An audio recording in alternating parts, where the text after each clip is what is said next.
अस्य श्री सूर्यसहस्रनाम स्तोत्रस्य वेदव्यास ऋषिः अनुष्टुप् छन्दः सविता देवता सर्वाभीष्टसिद्ध्यर्थे जपे विनियोगः।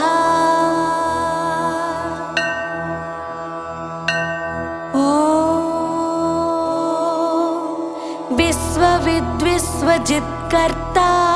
विश्वात्मा विश्वतोमुखः विश्वेश्वरो विश्वयोनिर्नियतात्मा जितेन्द्रियः कालाश्रयः कालकर्ता कालः कालनाशनः महायोगी महासिद्धिर्महात्मा सुमहाबलः प्रभुर्विभुर्भूतनाथो भूतात्मा भुवनेश्वरः भूतभव्यो भावितात्मा भूतान्तःकरणं शिवः शरण्यः कमलानन्दो नन्दनो नन्दवर्धनः वरेण्यो वरदो योगी सुसंयुक्तः प्रकाशकः प्राप्तयानः परप्राणः भूतात्मा प्रयतः प्रियः नयः सहस्रपाचाधुर्दिव्यकुण्डलमण्डितः अव्यङ्गधारी धीरात्मा सविता वायुवाहनः समाहिता मतिर्दाता विधाता कृतमङ्गलः कपर्दी कल्पपाद्रुद्रः सुमना धर्मवत्सलः समायुक्तो विमुक्तात्मा कृतात्मा कृतिनां वरः अविचिन्त्य वपुः श्रेष्ठो महायोगी महेश्वरः कान्तः कामारिरादित्यो नियतात्मा निराकुलः कामः कारुणिकः कर्ता कमलाकरबोधनः सप्तसप्तिरचिन्त्यात्मा महाकारुणिकोत्तमः सञ्जीवनो जीवनाथो जयो जीवो जगत्पतिः अयुक्तो विश्वनिलयः संविभागी वृषध्वजः वृषाकपिः कल्पकर्ता कल्पान्तकरणो रविः एकचक्ररथो मौनी सुरथो रथिनां वरः सक्रोधनो रश्मिमाली तेजो राशिर्विभावसुः दिव्यकृद्दिनकृद्देवो देवदेवो दिवस्पतिः दीननाथो हरो होता दिव्यबाहुर्दिवाकरः यज्ञो यज्ञपतिः पूषा स्वर्णरेताः परावरः परापरज्ञस्तरणी रंसुमाली मनोहरः प्राज्ञः प्राज्ञपतिः सूर्यः सविता विष्णुरंसुमान् सदा गतिर्गन्धवहो विहितो विधिरासुगः पतङ्गः पतगः स्थाणुर्विहङ्गो विहगो वरः हरियस्वो हरितास्वश्च हरिदस्वो जगत्प्रियः त्रयम्बकः सर्वदमनो भावितात्माभिषग्वरः आलोककृल्लोकनाथो लोकालोकनमस्कृतः कालः कल्पान्तको वह्निस्तपनः सम्प्रतापनः विलोचनो विरूपाक्षः सहस्राक्षः पुरन्दरः सहस्ररश्मिर्मिहिरो विविधाम्बरभूषणः खगः प्रतर्दनो धन्यो हयगो वाग्विशारदः श्रीमानसि शिरो वाग्मी श्रीपतिः श्रीनिकेतनः श्रीकण्ठः श्रीधर वरः श्रीमान् श्रीनिवासो वसुप्रदः कामचारी महामायो महोग्रो विदितामयः तीर्थक्रियावान् सुनयो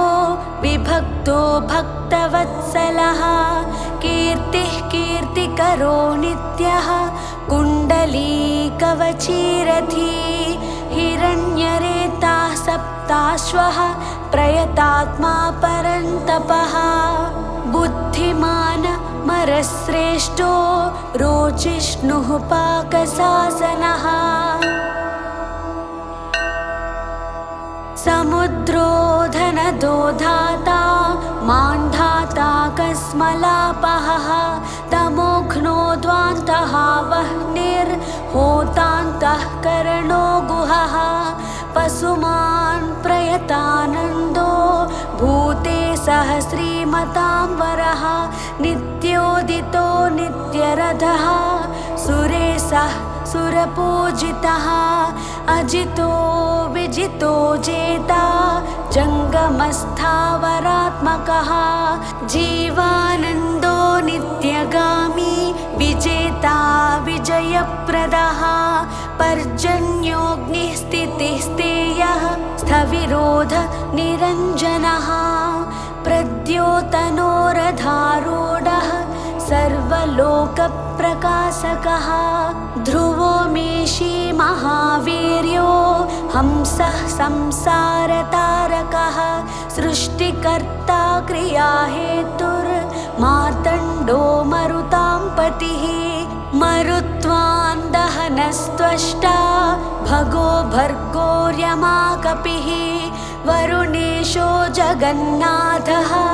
कृतकृत्यः सुलोचनः विवस्वान् भानुमान् कार्यः कारणस्तेजसां निधिः असङ्गकामी तिग्मांसुर्धर्मांसुर्दीप्तिदीधितिः सहस्रदीधितिर्ब्रध्नः सहस्रांसुर्दिवाकरः गभस्तिमान् दीधितिमान् स्रग्वी मणिकुलद्युतिः भास्करः सुरकार्यज्ञः सर्वज्ञस्तीक्ष्णदीधितिः सुरज्येष्ठः सुरपतिर्बहुज्ञो वचसां पतिः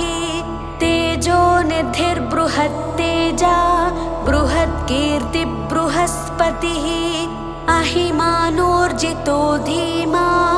नामुक्तः कीर्तिवर्धनः महावैद्यो गणपतिर्धनेशो गणनायकः तीव्रप्रतापनस्तापी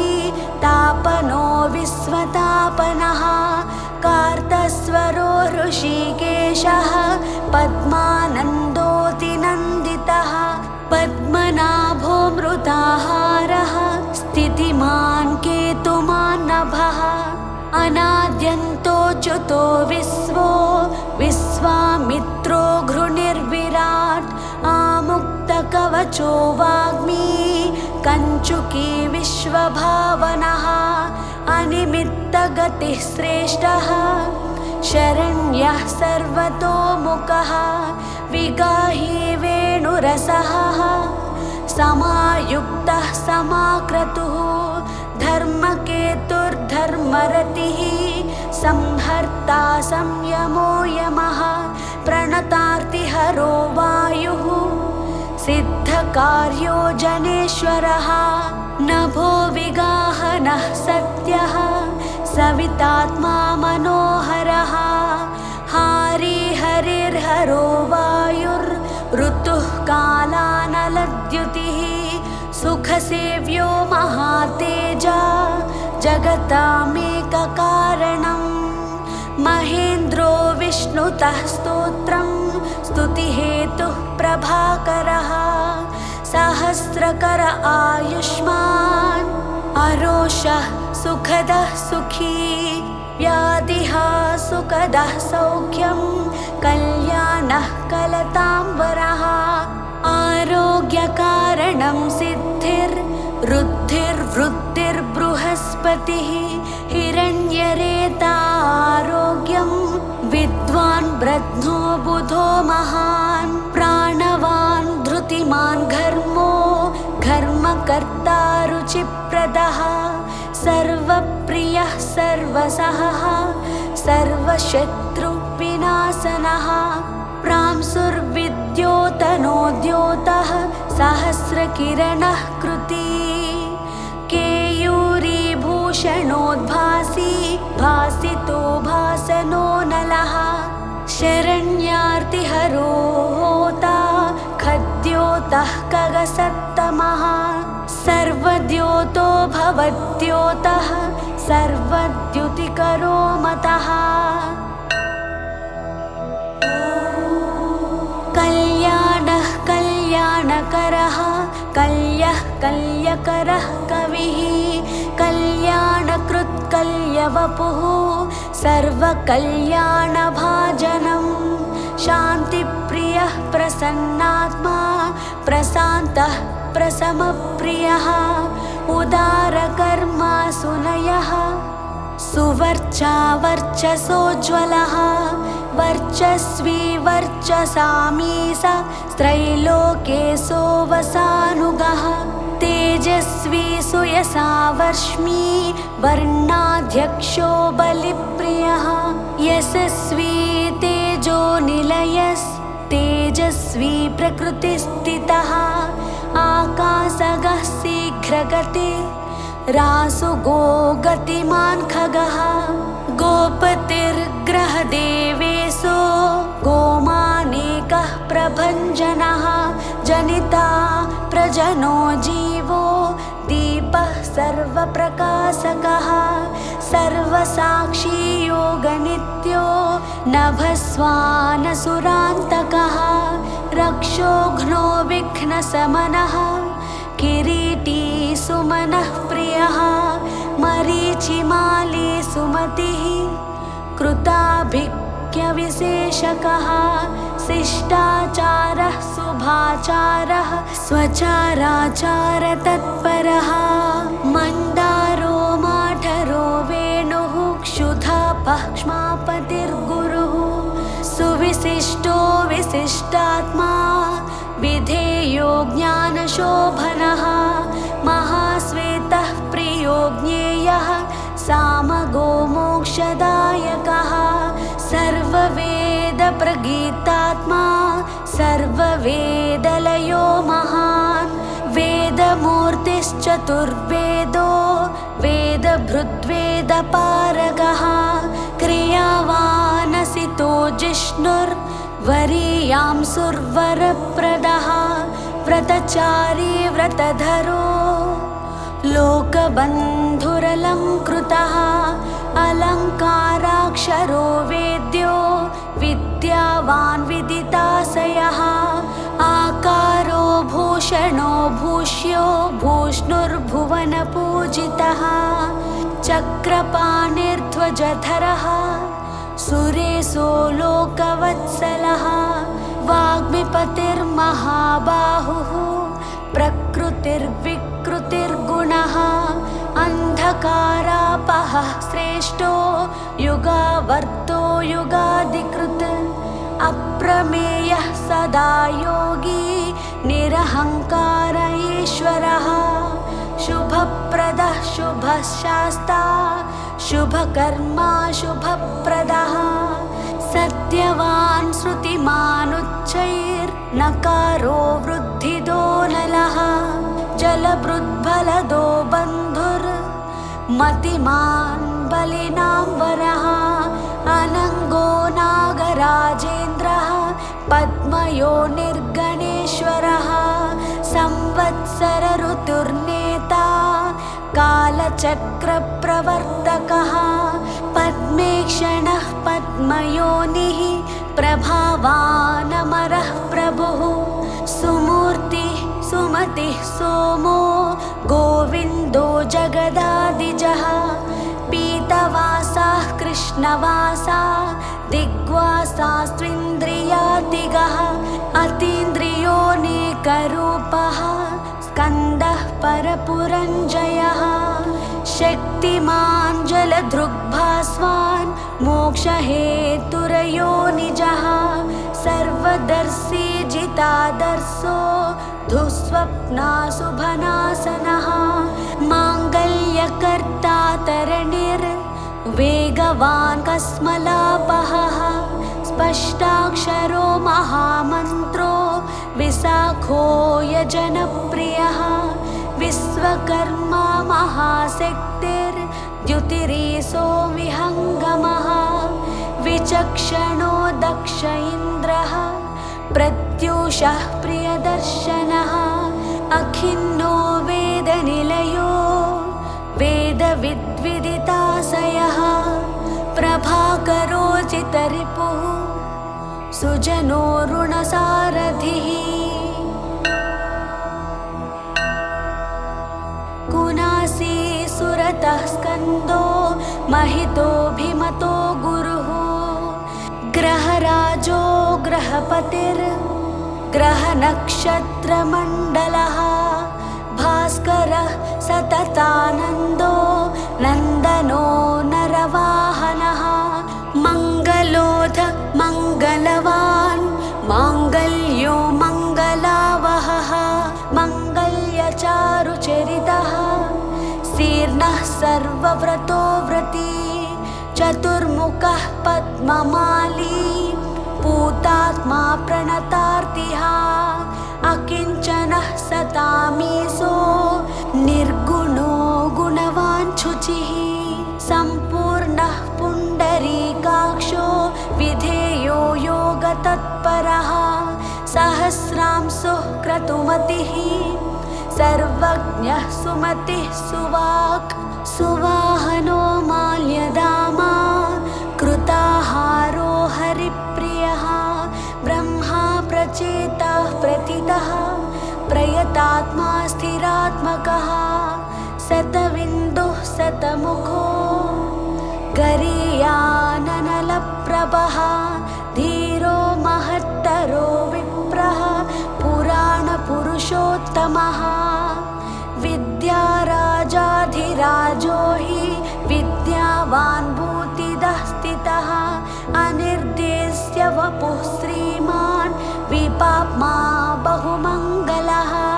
स्वस्तितः सुरदः स्वर्णो मोक्षदो बलिकेतनः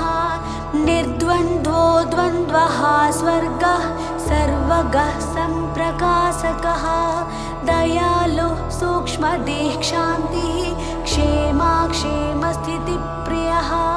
भूधरो भूपतिर्वक्ता पवित्रात्मा त्रिलोचनः महावराहः प्रियकृत् धाता भोक्ता भयप्रदः चक्रवर्ती धृतिकरः सम्पूर्णोऽधमहेश्वरः चतुर्वेदधरो चिन्त्यो विनिन्द्यो विविधासनः विचित्ररथ एकाकी सप्तसप्तिः परात्परः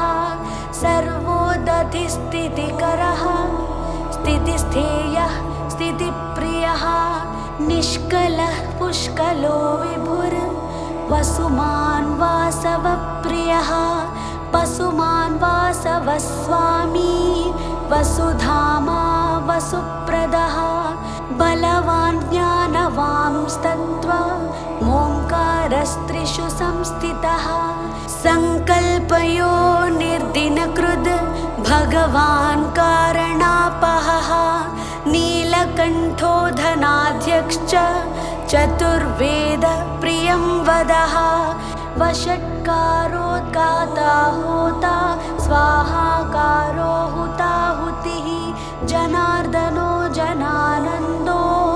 नरो नारायणोऽम्बुदः सन्देहनाशनो वायुर्धन्वी सुरनमस्कृतः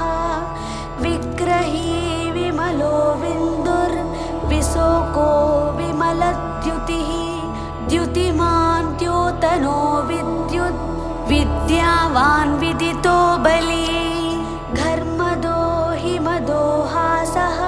कृष्णवर्त्मा सुताजितः सावित्री भावितो राजा विश्वामित्रो घृणिर्विराट् सप्तार्चिः नमस्कृतः सम्पूर्णोऽथ जगन्नाथः सुमनाः शोभनप्रियः सर्वात्मा सर्वकृत्सृष्टिः शक्तिमान् सप्तमी प्रियः सुमेधा मेधिको मेध्यो मेधावी मधुसूदनः अंगिरः पतिः कालज्ञो धूमकेतुः सुकेतनः सुखी सुखप्रदः सौख्यः कान्तिः कान्तिप्रियो मुनिः सन्तापनः सन्तपन आतपस्तपसां पतिः उमापतिः सहस्रांशुः प्रियकारी प्रियङ्करः प्रीतिर्विमन्युरम्भोतः खञ्जनो जगतां पतिः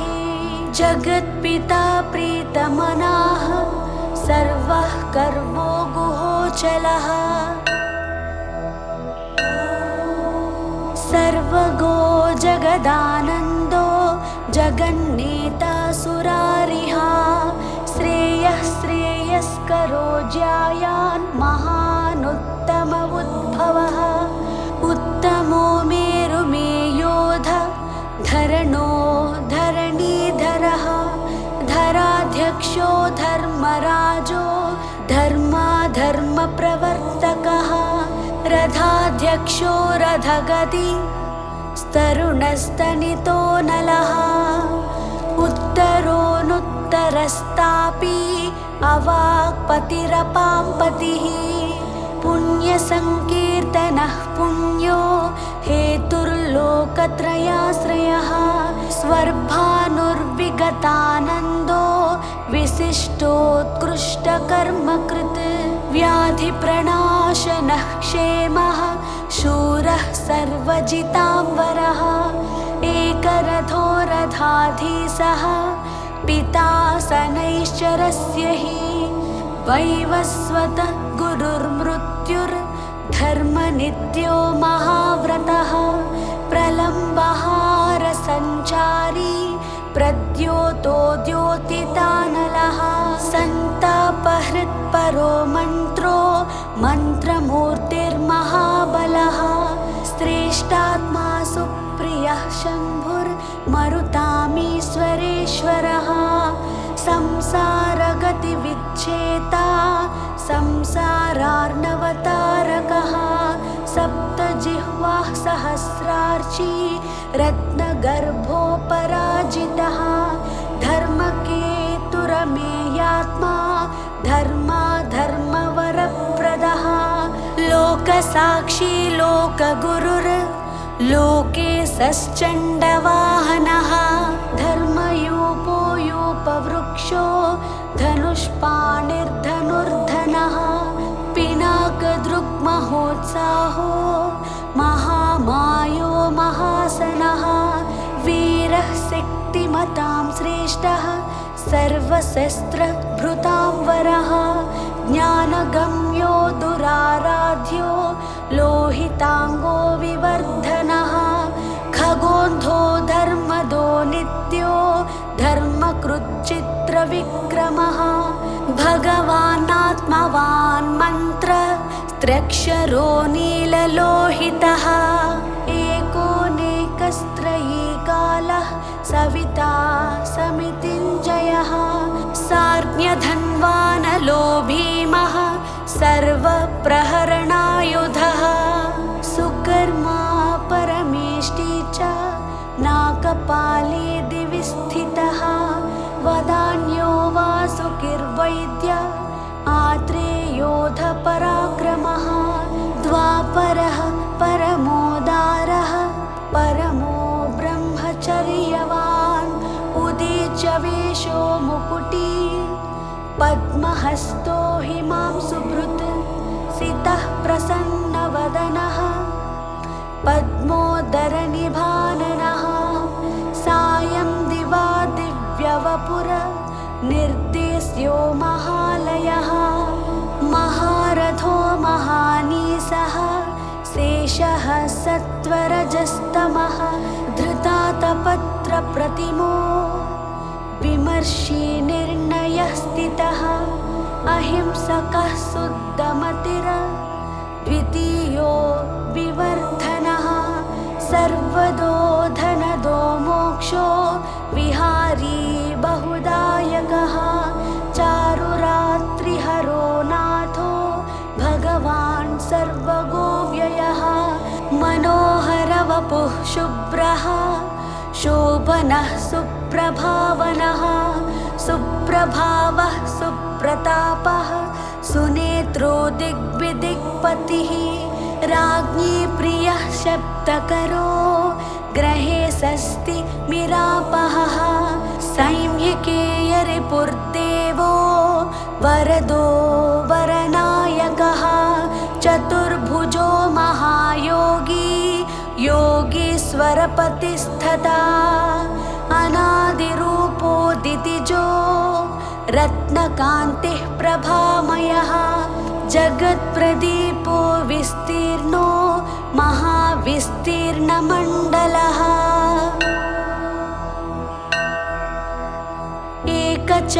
एकचक्ररथस्वर्ण रथस्वर्ण शरीरधृक् निरालम्बो गगनगो धर्मकर्म प्रभावकृत् धर्मात्मा कर्मणां साक्षी प्रत्यक्षः परमेश्वरः मेरुसेवी सुमेधावी मेरुरक्षाकरो महान् आधारभूतो रतिमां स्थता च धनधान्यकृत् पापसन्तापहर्ता च मनोवाञ्छितदायकः रोगहर्ता राज्यदायी रमणीय गुणोऽनृणी कालत्रयानन्तरूपो मुनिवृन्दनमस्कृतः सन्ध्यारागकरः सिद्धः सन्ध्यावन्दनवन्दितः साम्राज्यदाननिरतः समाराधनतोषवान्